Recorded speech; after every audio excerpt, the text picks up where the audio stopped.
नमस्कार, मैं डॉक्टर मनीषा चोरडिया, राजकीय स्नातकोत्तर महाविद्यालय प्रतापगढ़ में हिंदी की एसोसिएट प्रोफेसर और कार्यवाहक प्राचार्य हूँ। आज हम पुनः नारी कविता की व्याख्या ही पढ़ेंगे। कढ़ी यमुना से कर तुम स्नान, कढ़ी यमुना से कर तुम स्नान, पुलिन पर खड़ी हुई कच खोल, सिक्त कुंतल से झरते देव, पिए हमने सीकर अनमोल, तुम्हारे अधरों का रसपान, तुम्हारे अधरों का रस प्राण, वासना तट पर पिया अधीर, अरे उमा हमने ही पिया तुम्हारे स्तन का उज्ज्वल क्षीर। ये काव्यांश श्री रामधारी सिंह दिनकर की रसवंती नामक रचना से संकलित कविता नारी से ही अवतरित है। इसमें कवि नारी का सौंदर्यवती सद्य स्नाता प्रेमिका तथा माँ के स्वरूप का चित्रण कर रहा है। कवि नारी के विविध स्वरूपों का चित्रण करते हुए कह रहे हैं कि है नारी, जब तुम यमुना नदी में स्नान करके बाहर निकलकर उसके तट पर अपने बालों को खोलकर सुखाने के लिए खड़ी हुई हो, तो तुम्हारे भीगे हुए सद्य स्नात झड़ते बालों को देखकर हमने कई बार अमूल्य मोतियों, पानी की झड़ती बूंदों का पान किया है और तृप्ति का एहसास किया है। यहाँ राधा द्वारा यमुना में स्नान करके बाहर निकलने पर श्री कृष्ण द्वारा राधा के झरते बालों से पानी रूपी अमूल्य मोती पीने की ओर संकेत किया गया है। हे नारी, जब मनुष्य काम वासना में डूबता है तो वह अधीर होकर तुम्हारे होठों का रसपान करता है और वह अमृत रस पीकर संतुष्ट होता है, अपनी वासना दूर करता है। अरे नारी, तुम सद्य स्नाता प्रेमिका ही नहीं, माँ भी हो। माँ के रूप में तुम्हें पाकर हमने तुम्हारे स्तन का उज्ज्वल पवित्र पुष्टकारी अमृत समान दूध भी पिया है। अतः नारी, तुम महान हो।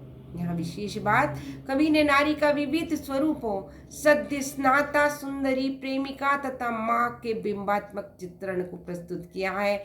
मनुष्य नारी का तीनों रूपों में उपभोग करके पूर्ण संतुष्ट होता है, यह कटु सत्य इंगित कर हुआ है। यमुना में स्नान करके उसके तट पर खड़ी पानी युक्त झरते बाल सुखाती सद्य स्नाता नारी का चित्रण हृदयग्राही बिंबात्मक होने से प्रभावी है। श्रृंगार के संयोग व वात्सल्य रूप का सुंदर चित्रण हुआ है। भाषा तत्सम शब्दावली युक्त खड़ी बोली हिंदी है। कामायनी के रचनाकार जयशंकर प्रसाद की निम्न पंक्तियां इसमें सारांशतः प्रस्तुत है। नारी तुम केवल श्रद्धा हो, विश्वास रजत नग पगतल में, पीयूष स्रोत सी बहा करो, जीवन के सुंदर समतल में। अगली व्याख्या।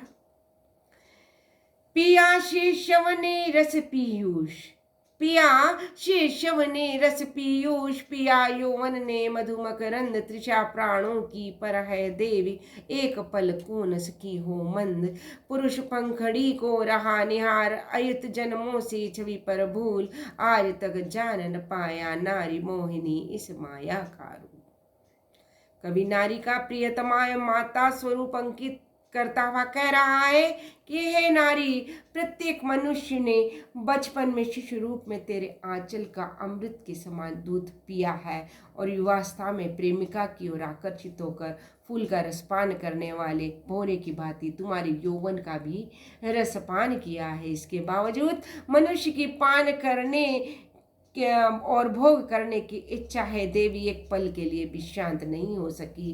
प्रत्येक क्षण वह नारी का उपभोग करना चाहता है। नारी, अनगिनत जन्मों से मनुष्य तुम्हारे सौंदर्य को स्वयं को भुलाए बैठा है तथा वह तृप्ति पाने के लिए तुम्हारे अंगों को निहारे जा रहा है।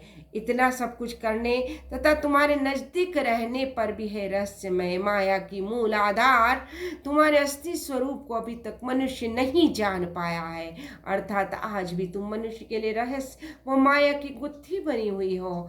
अतः तुम मनुष्य को आकर्षित तो करती रहती हो, माया के बंधन में तो बांध देती हो, किंतु वह तुम्हें अंश मात्र भी नहीं जान पाता है, न जान पाया है। पूर्वोक्त प्रसंग की भांति कवि ने इसमें भी नारी को माँ एवं भोग्या स्वरूप में अंकित किया है। भाषा खड़ी बोली हिंदी है, जिसमें माधुर्य गुण, चित्रात्मकता एवं तत्सम शब्दों जैसी विशेषता विद्यमान है। मधुमकरंद, पद व्यंजनात्मक होने से भाषा में नाद सौंदर्य उत्पन्न हुआ है।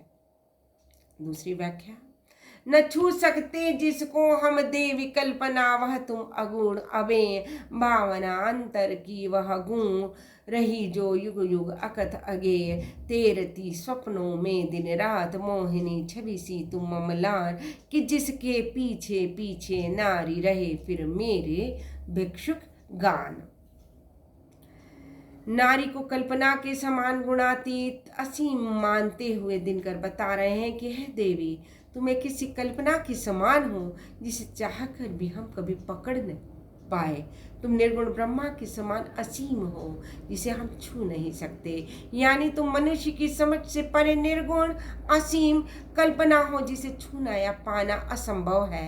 हे देवी, तुम हृदय की वह गहरी भावना हो जिसका वर्णन व गान जितना करो उतना ही कम है।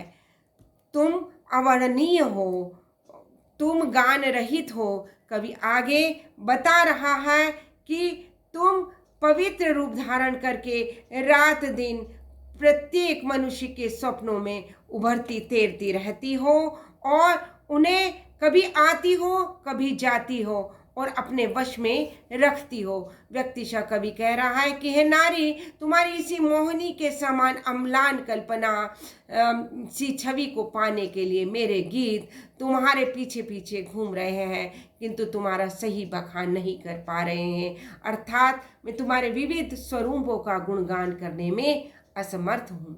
कवि ने नारी को कल्पना के समान निर्गुण ब्रह्मा के समान असीम हृदय की अंतरतम भावना मोहनी अम्लान छवि के समान बताते हुए स्वयं को उसका गुणगान करने में असमर्थ माना है। इसमें नारी की व्यापकता एवं कवि की विवशता प्रकट हुई है।